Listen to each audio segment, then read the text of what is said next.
Fiona from Twinkl. Today we're going to have a look at this resource. This resource provides detailed instructions and templates to make your own paper elf hat. Simply print out the templates onto the colour of paper noted on the templates, or simply print in black and white and colour in the desired colour.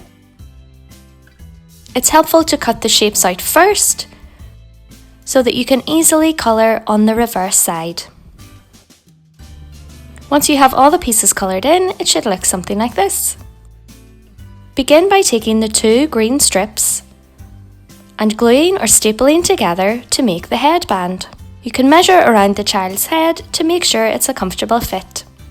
Then begin attaching the triangles, alternating between green and red.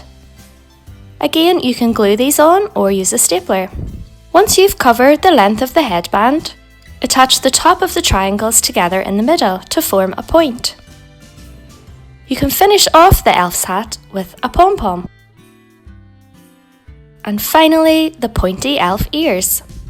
Simply fold over the tab and glue to the sides of the hat. And there you have your paper elf hat. This is perfect for Christmas plays, role plays, a Santa's Grotto roleplay area, or just a fun dress up around Christmas time. I hope you find that helpful. See you next time.